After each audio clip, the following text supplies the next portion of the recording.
On television, Mayberry was perfect. A small town where problems were solved with wisdom, patience, and a smile. Sheriff Andy Taylor kept the peace. Little Opie Taylor learned his lessons. And Aunt Bee cooked meals that tasted like home. At least that's what millions of Americans believed. But behind the white picket fences and neighborly charm of the Andy Griffith Show lurks something no script could ever capture. Real tension, raw emotions, and one relationship so fractured it left scars that never fully healed. Ron Howard, the red-headed darling of 1960s television, seemed to have the world's easiest childhood. Beloved as Opie, he was adored by audiences, doted on by Andy Griffith, and protected by Don Knotts. But there was one person who never warmed to him, never softened, and never let him forget that Mayberry wasn't always a safe place. Frances Bavier, better known as Aunt Bee. She may have played the heart of the Taylor household, but to Ron Howard she was cold, stern, and distant.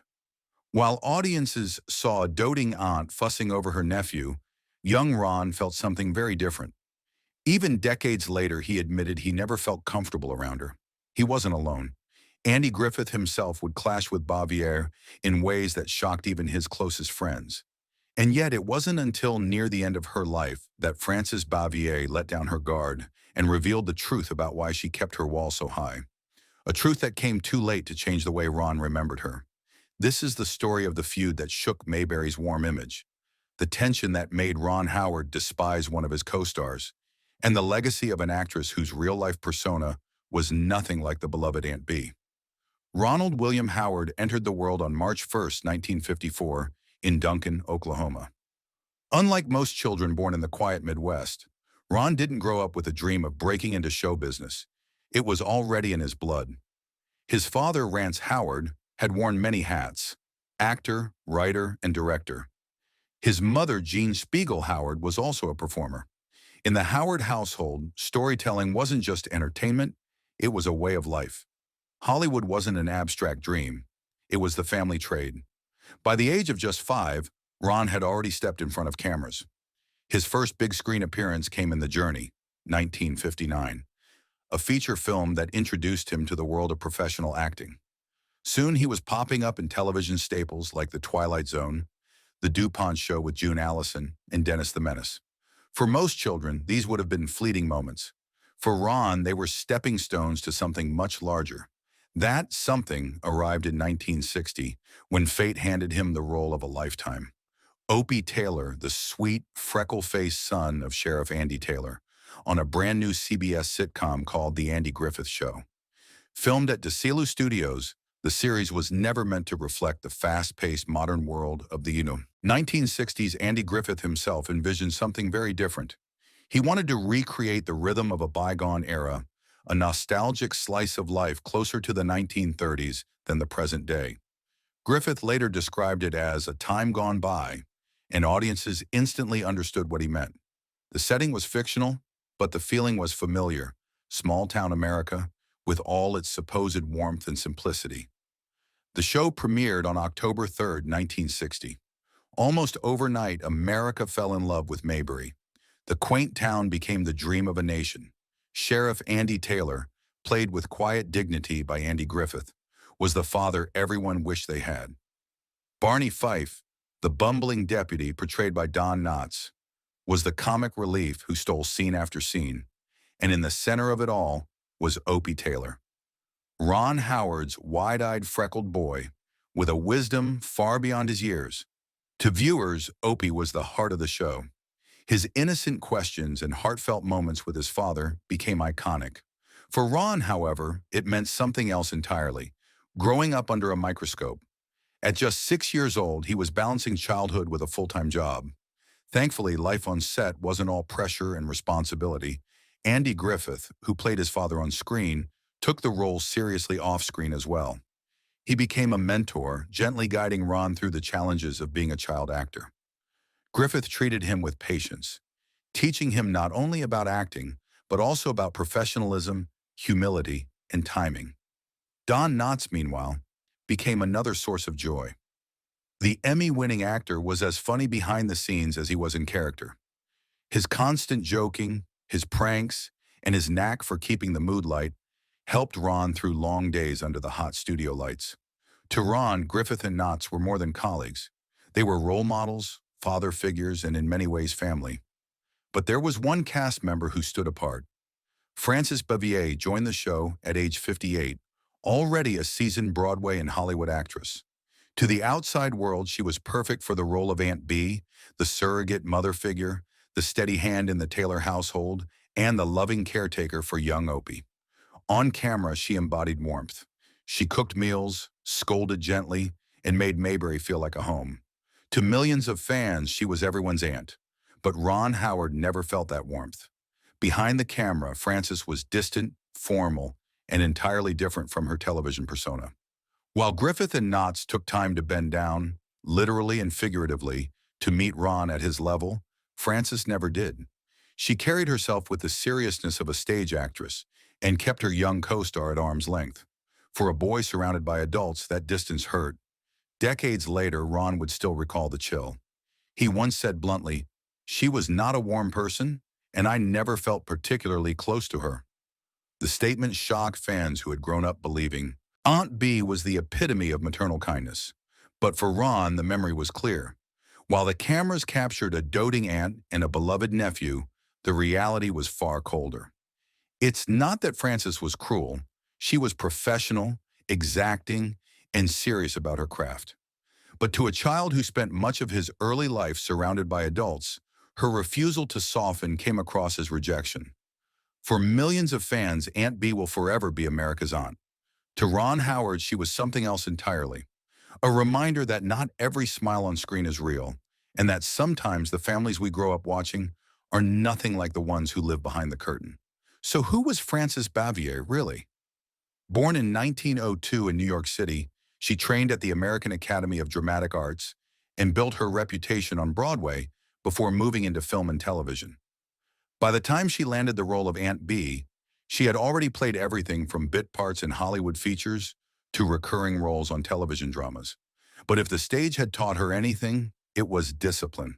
Frances Bavier brought a seriousness to the Andy Griffith Show that sometimes clashed with the easygoing spirit of her colleagues. On screen, Aunt Bee was the heart of the Taylor household. She cooked, cleaned, and fretted. She scolded Opie, comforted Andy, and gave viewers a sense of home. Fans adored her. They believed every word, every gesture, every smile. But according to those who worked with her, Frances didn't embody the same warmth once the cameras stopped rolling. She was deeply private, resistant to chit-chat, and protective of her craft. Her exacting standards made her seem cold, especially to younger actors like Ron Howard, who longed for a bit of kindness. Andy Griffith himself admitted that she was difficult. Director Howard Morris went further, once comparing working with her to walking through a landmine. Even simple requests like asking her to adjust her position for camera framing could lead to sharp resistance. To her, acting wasn't play, it was work, and she expected everyone else to treat it with the same gravity. But to a child like Ron Howard, that seriousness didn't translate as professionalism. It felt like rejection. While Andy Griffith and Don Knotts treated him with patience and humor, Frances kept her distance. She wasn't cruel, but she wasn't affectionate either. Ron would later recall that he could never quite relax around her. She was stern, she was precise, and she never gave him the warmth audiences imagined Aunt Bee had in abundance. In a way, Frances Bavier became a symbol of Mayberry's hidden truth. The family America saw on television wasn't a family at all. If there's one thing Hollywood does well, it's protecting its myths. And the Andy Griffith Show was one of the biggest myths of all. A picture-perfect town where neighbors helped neighbors, where children were safe, and where even mistakes led to heartwarming lessons. But behind the curtain, Mayberry wasn't always so peaceful. Tensions simmered quietly, and while they never made it into the scripts, they shaped the way the cast remembered each other for the rest of their lives. For Ron Howard, that tension lived in every scene he filmed with Frances Bavier. To the audience, she was Aunt Bee, fussing over Opie, feeding him, tucking him into bed. To Ron, she was a presence that made him tighten up rather than relax. Her sternness wasn't something she could shed when the cameras stopped rolling. It carried over into the off-camera atmosphere. The most infamous example of this disconnect came during the episode The Pickle Story. In it, Aunt Bee makes a batch of pickles so awful that even Opie struggles to eat them. It became one of the show's most beloved episodes, with Opie's suffering played for laughs. But what fans never knew was that the pain was very real. Ron Howard hated pickles, absolutely despised them. And for that episode, he had to eat jar after jar, take after take, choking them down while Frances Bavier hovered in character as Aunt Bee. To audiences, it was comedy gold. To Ron, it was misery compounded by the fact that he felt no warmth from the actress playing his aunt. Andy Griffith, meanwhile, had his own issues with Bavier. Unlike Don Knotts, who kept spirits light with jokes and self-deprecating humor, Frances insisted on a more serious set. Her insistence on professionalism clashed with Griffith's natural charm and looseness.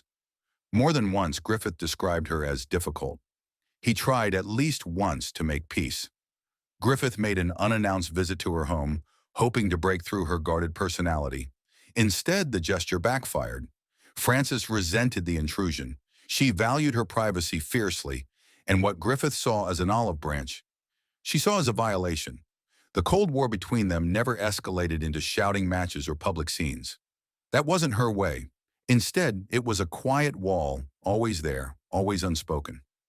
Other cast members like Howard Morris recalled that navigating her moods was like walking through a field of landmines. One wrong step, and you'd trigger resistance. And for Ron Howard, who was only a boy, that resistance felt personal.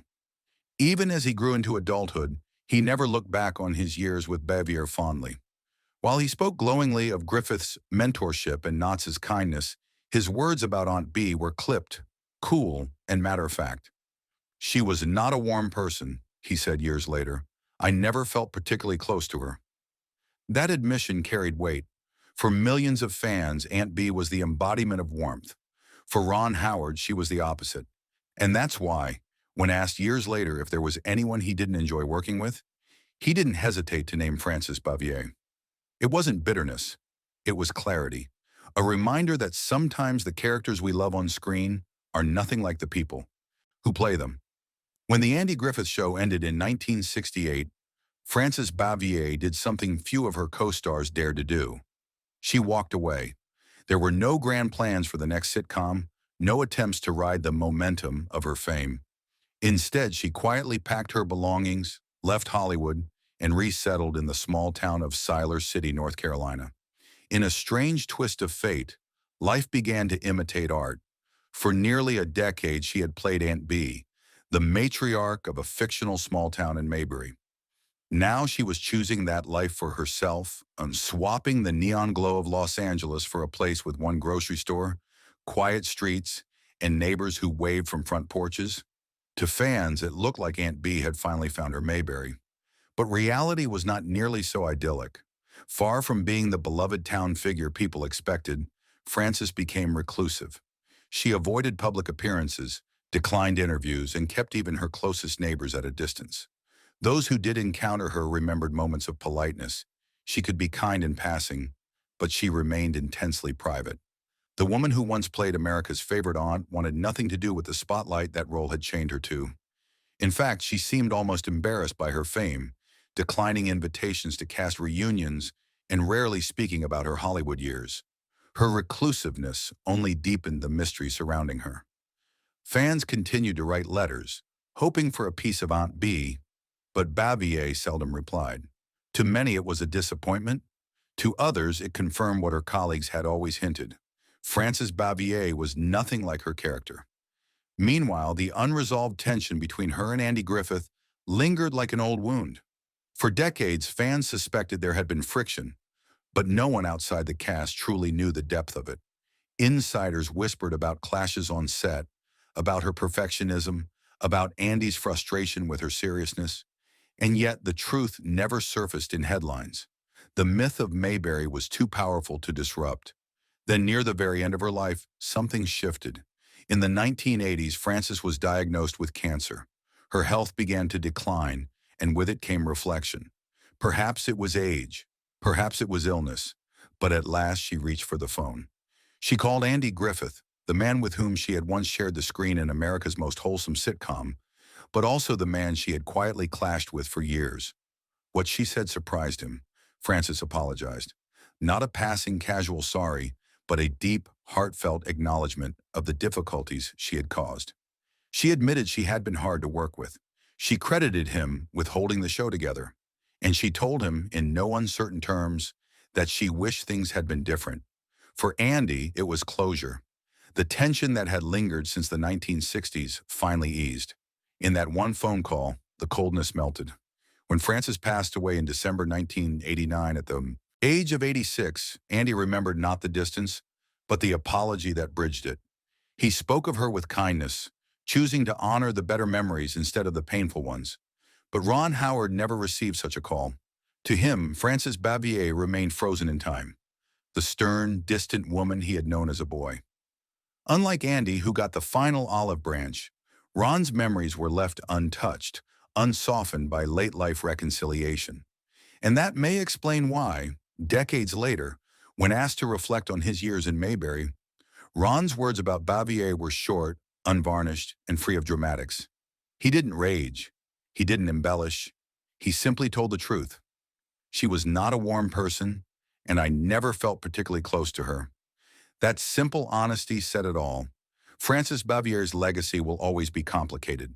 To millions of fans, she is still Aunt B, the symbol of home, comfort, and maternal love. But to the people who knew her best, she was far more complex, a woman of great talent and discipline who never quite fit the myth she helped create. And to Ron Howard, she became something else entirely, a reminder that the people who play our family on screen aren't family at all. For many child stars, the end of a hit show spells the end of their careers. But Ron Howard wasn't just another child actor. He was different. While many of his peers faded into obscurity, Ron's story was only just beginning when the Andy Griffith Show ended in 1968. By the early 1970s, he found himself stepping into another defining role, Richie Cunningham on Happy Days.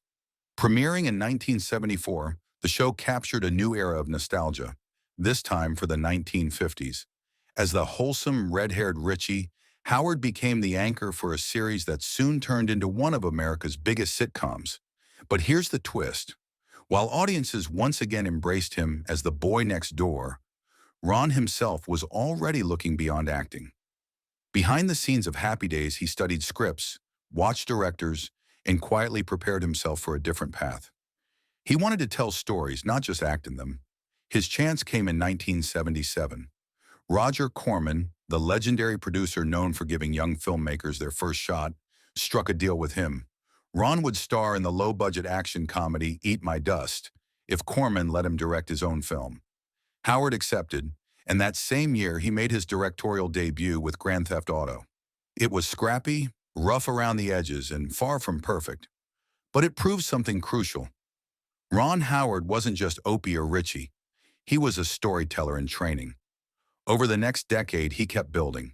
He directed TV movies, learned the craft, and by the early 1980s, he was ready for bigger challenges.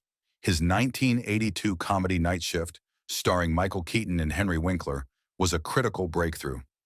Then came Splash in 1984, a fantasy romance starring Tom Hanks that became a surprise box office smash. From there, Howard's directing career exploded.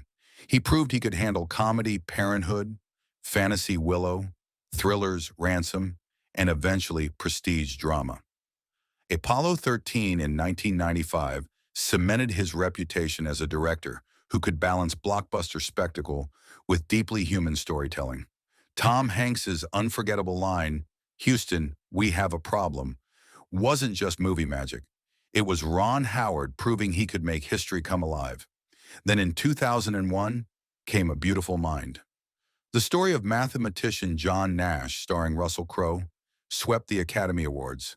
Ron Howard won the Oscar for Best Director, and the film itself won Best Picture. The boy who once struggled under Aunt B's stern presence was now standing at the very top of Hollywood. But not every step was smooth. Critics pointed out that Howard's film omitted uncomfortable details about Nash's life, his infidelities, his abandonment of a child, and his struggles with sexuality. Some accused Howard of softening reality to make the story more palatable. For Howard, the criticism stung. He explained that the omissions weren't about deception, but about focusing the film on Nash's resilience. Still, the backlash reminded him of a painful truth he'd first learned on the set of The Andy Griffith Show. What you see on screen is not always the whole story. Decades later, Howard would face a similar disappointment after directing Hillbilly Elegy, a film adaptation of J.D. Vance's memoir. When Vance later entered politics and embraced positions far removed from the man Howard once thought he understood, the director felt blindsided. The sting was familiar, the same disillusionment he once felt as a boy standing opposite Aunt Bee. Realizing the kindness she projected on screen wasn't the kindness she gave in real life. And that's the through line of Ron Howard's journey. From child star to award-winning director, he has seen firsthand how fragile the line is between perception and reality. Mayberry taught him that lesson early. Hollywood only reinforced it. If Frances Bavier was the cold aunt who kept her distance, Cheryl Howard became the warm constant in Ron's real life.